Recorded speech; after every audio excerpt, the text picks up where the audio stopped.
It's another day on the project. Jane is doing her lightly sanding down before she starts her second coat. I'm Banshee, Jane, backyard carpenter, baby boomers can do. Good morning. Good morning. So anyway, so that's what she's doing.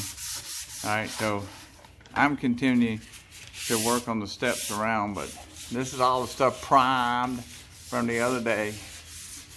And now it's a matter of her. She's gonna put one coat on the top. She said she's gonna do it by hand, all right, instead of a roller. But she's the painter, and then she's gonna put the second coat on later. But meanwhile, while she's waiting for that to dry, she's gonna be doing the ceiling. Well, I'm kind of curious on. The blue is supposed to be like a sky blue, so it fools the wasps and the dirt droppers from making nests on the ceiling because they think it's the sky. That's why they say it's sky blue.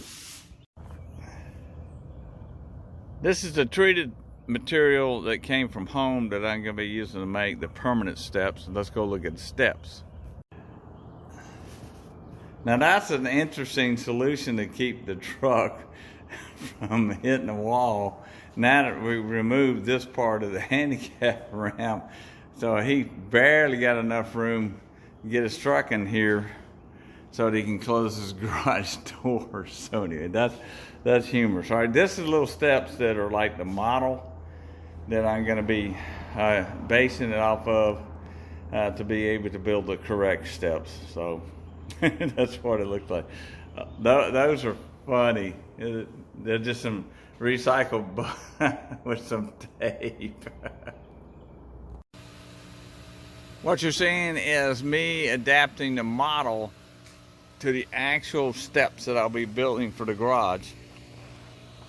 This it's going to be using treated lumber, and I'm going to build so it's real sturdy. So it's going to have two together on both top and bottom steps. Only two steps, all right? And then we got a little rise at the end there, which you've seen in the previous video. Okay, Van has a new toy.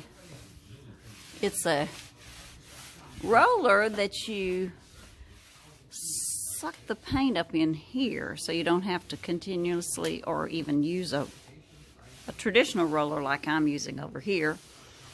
And it seems to be doing really well. It's got a trigger. It has a trigger on it? Yeah. Okay. And it's kind of like rollers that too much gets on that edge, just like a regular roller.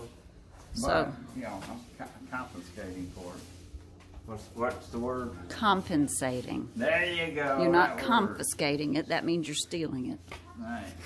So you have to get used to how much you want to pull the trigger to push this paint like this. Oh, I see. So if I overdo it, then it's going to overflow like that. Uh-huh. Then do I have to come behind you and catch the drips? Catch my drip? Mm-hmm. I'm usually coming behind you to clean up some mess anyway, aren't I? I'm going to set aside and grab a paintbrush. Wait a minute. Whoops. Now, I'm over here using a traditional roller. And if you can see, I put the kills on first to cut that dark brown. And now I'm painting it a beautiful, it's called paint blue, which is really pretty. All right, I gotta get this. And then this morning, I got the top coat, or the first coat, on the top of the cabinet. I've sanded them down, and they'll be ready for a second coat today, if I get to that. Well, so we're moving right along. And here he is. Let's see if he can.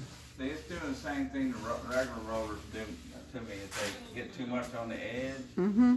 So I'm just going on the edge and then coming back to smooth it. There you go. So maybe I won't have to clean up after you after all. Oh, that'll be awesome, won't it?